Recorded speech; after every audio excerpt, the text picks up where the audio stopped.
Hey guys, how's it going? Man McNulty here. Welcome back to my YouTube channel. I know it's been a little while, so I just wanted to kind of get something up, keep the content going. And today's topic is going to be the three biggest stories that stuck with me that I covered as a journalist reporter for namely the New York Post and a little bit of the Daily News. Now, these aren't necessarily the biggest stories that I covered as I discussed in a prior video. I've covered some pretty big stories, Boston Marathon bombings, and some other large national stories.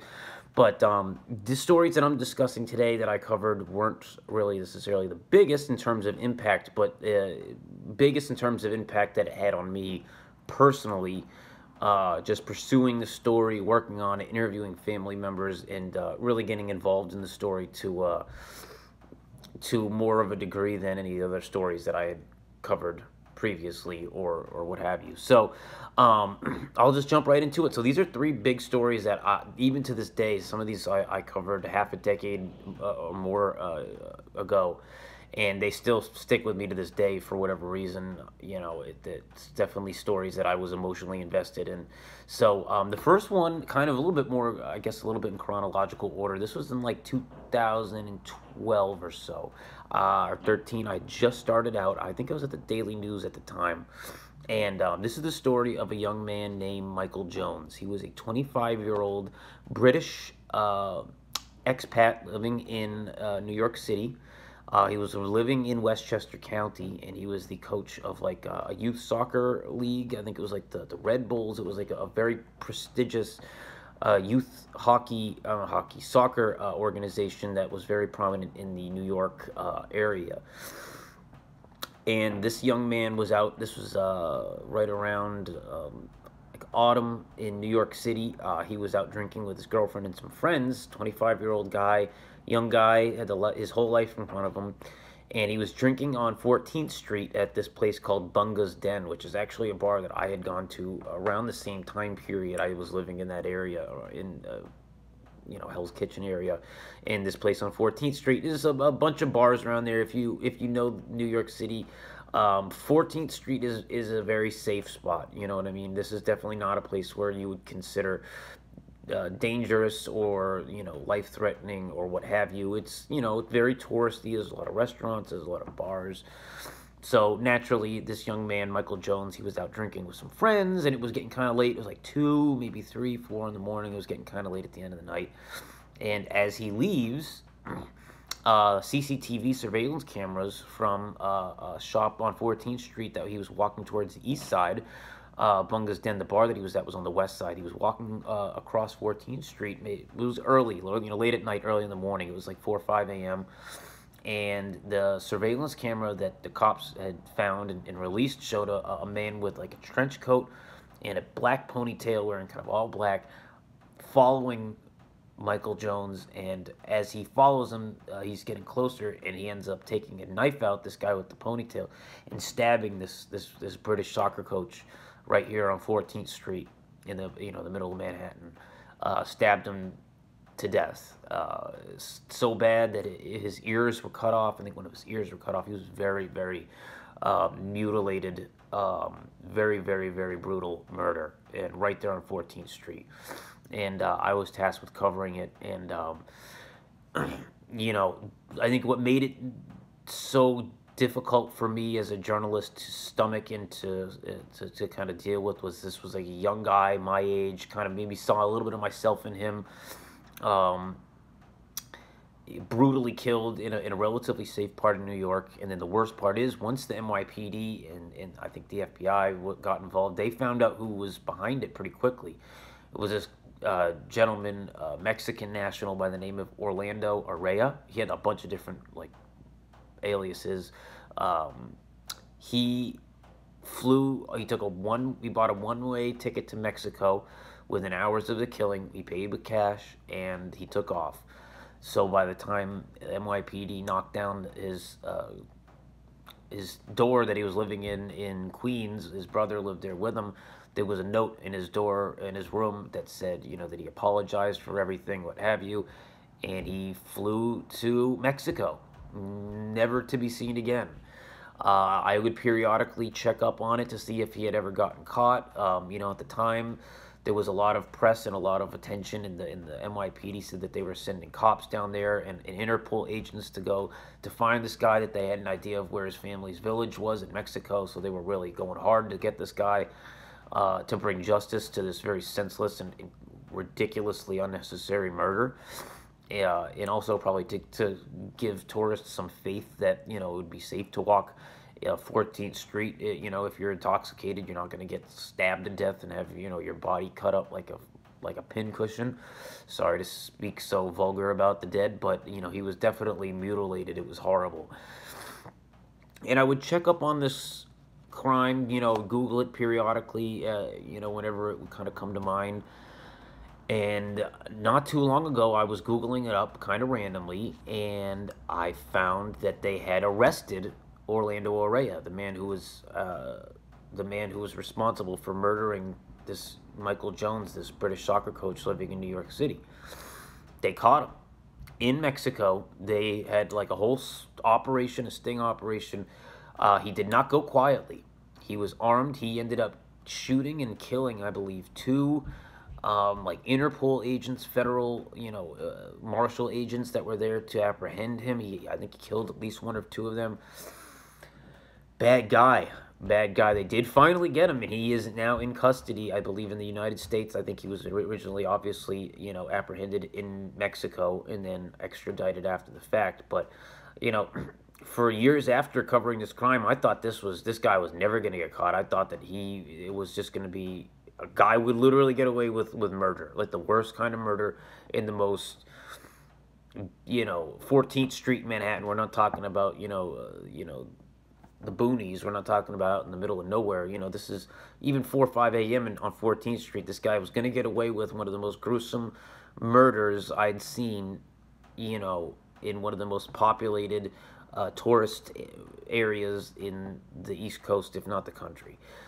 It was difficult for me to come to terms with the fact that this guy was going to basically get away with it, and that the cops, they said that they were looking for him. That they were trying to solve this case to make people and tourists in the family of Michael Jones feel like a little bit better about the situation, better about coming to New York and potentially walking on the street, maybe intoxicated. You shouldn't have to worry for your life in those conditions. And so they did. They found the guy, Orlando Orea. He got arrested. He killed a couple international Interpol agents in the midst of the arrest, but they got him. It was like maybe 5, 6 years, maybe 6, 7 years after the actual murder. They got him.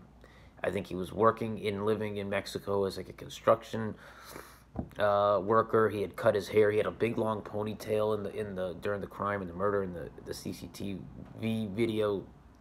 Surveillance tapes that had been released to after the murder. So it was, now you wonder, like, well, okay, well, why did he do it? Obviously we were asking ourselves that before he was caught, during the time people were identifying, who Michael was.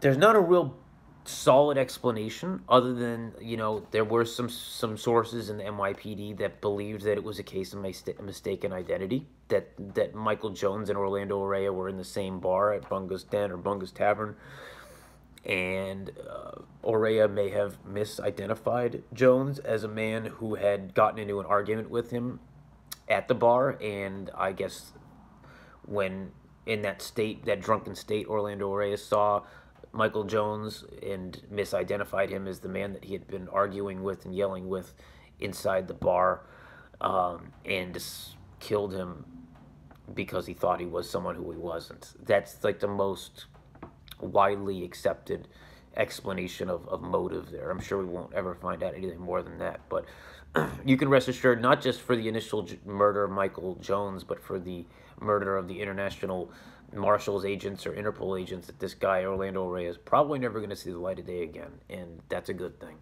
Very, very bad man, very dangerous person, and a real sad story, but it ended up having a somewhat decent ending. I was under the impression that this guy got away with murder and we were never going to hear it. It would just be a forgotten story. And you know, a lot of these things, a lot of the stories, these stories that I'm bringing up today, I would like to bring awareness to. I think that some of them, you know, deserve more attention or deserved more attention at the time of their occurrence.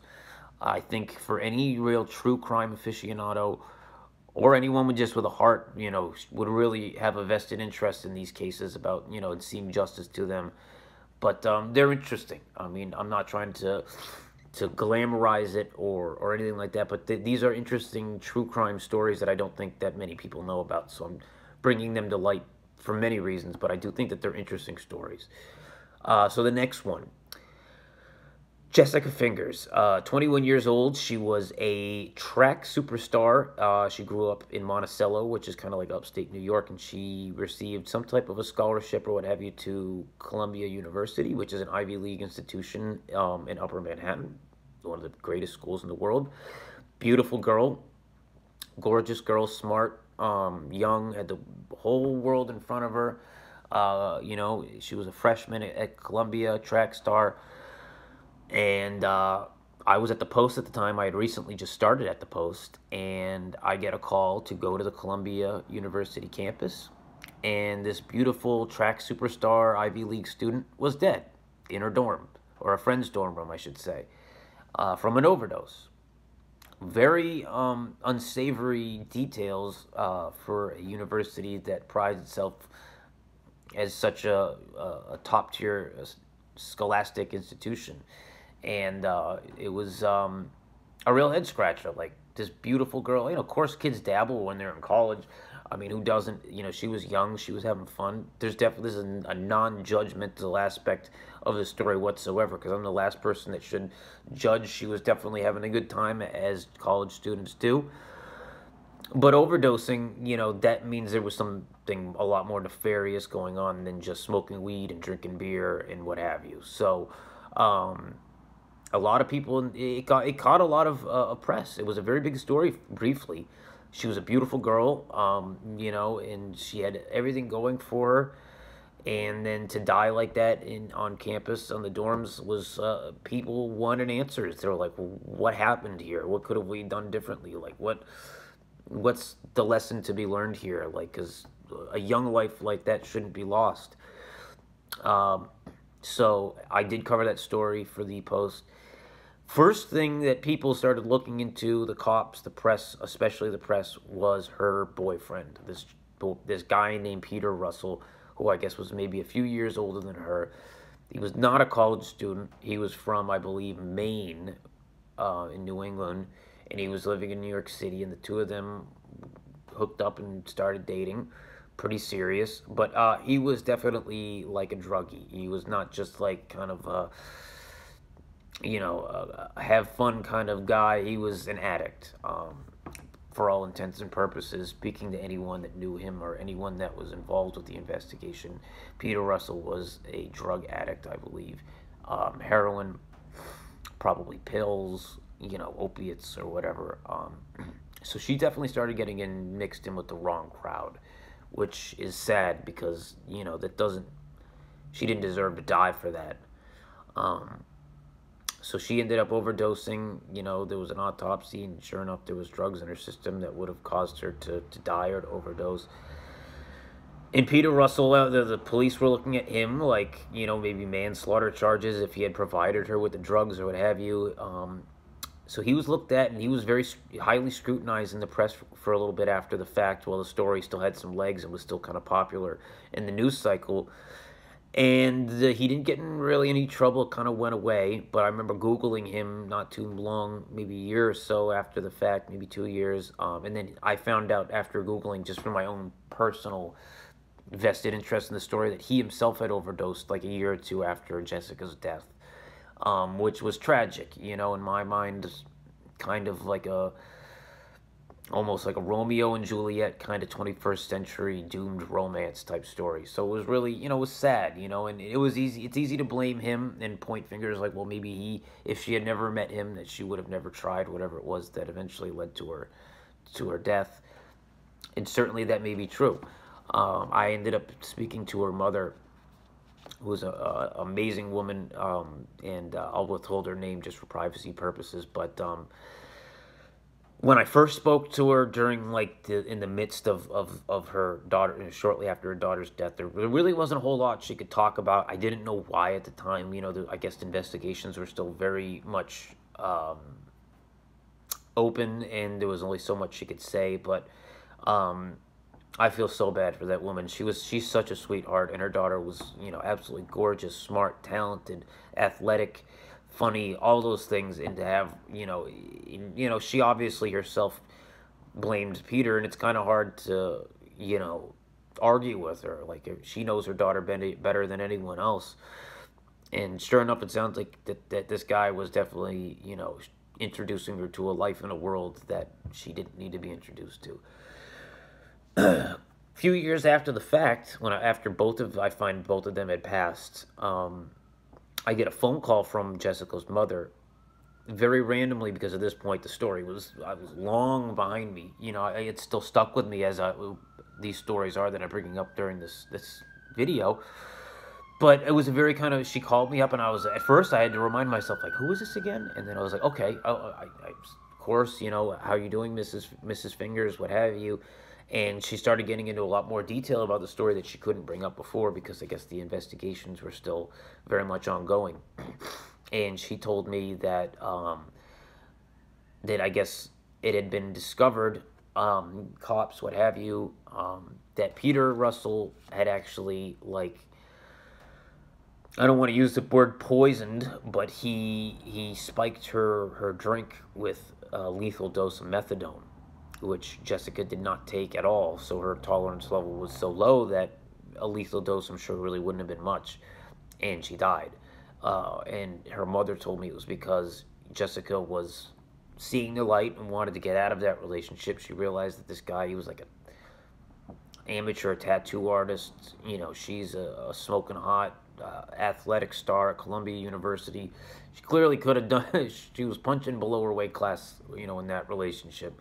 No offense, but so yeah, her mother told me that I guess the investigation after the fact, that there was going to be charges that were looming over his head, and he, I guess, purposefully overdosed to avoid dealing and confronting those charges that were looming over his head, probably some type of manslaughter charge or what have you. So Jessica was planning on breaking up with him, and I guess that they were in the process of trying to break up, and she was trying to break up with him, and out of some type of sick, jealous motive or whatever instinct, he spiked her drink to take her away from this world. And then when he found out that there was a serious case being built against him, he overdosed himself purposefully to avoid dealing with the consequences of his horrible actions. Pretty sad stories. I know this is not a fun video. This is not a happy-go-lucky video. But again, these are, I hate to use the word interesting stories, because I don't want to take away from the severity and of the sadness of these stories. But they're interesting stories that I think need to be told, and that these people's lives were way more than just their deaths. But even still, I don't want them to have died in vain. These are stories that I covered myself personally, that I have bylines attached to, that for whatever reason I just got attached to. I've covered thousands of stories, and these are the ones that really, stuck with me. So the last story for tonight's video was probably the last in chronological order. This is about 2014. There was a guy named Josh Bressette. He was like a 25-year-old man from Massachusetts, from North Adams, and I'm from Massachusetts as well. So naturally, we were the same age. Came from the same state. I didn't know him when he was alive. Matter of fact, I only found out about him when his body was discovered on the rooftop of a Bronx housing project, riddled with bullets. There was a DCPI, which is the public information arm of the NYPD, sends out these things. They're like just basically like police bulletins, or just kind of like for specific crimes. They'll put out like a little bulletin with, sometimes there'll be pictures. So while I was working at the post at the shack in the crime desk, there was an email we got from the NYPD with just basically pictures of tattoos, of a person's tattoos, trying to identify this guy who had been murdered in the Gun Hill houses in the Bronx. They didn't even, the NYPD didn't even know who the guy was. He had no identification. Um, and then about a little less than a week later, it was determined it was Josh who had been reported missing from North Adams shortly before the body turned up in New York City. So if you know Massachusetts in New York City, that's about at least a 3.5 hour drive.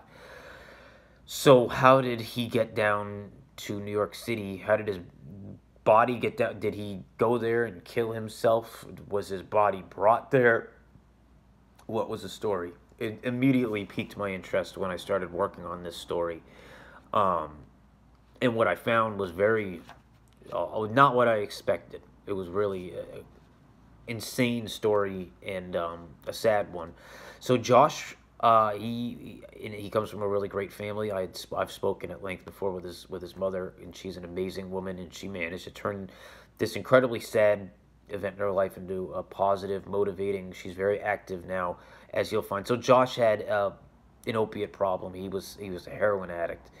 And in Massachusetts, that's a really big problem up there, or was at the time. You know, it's really sad.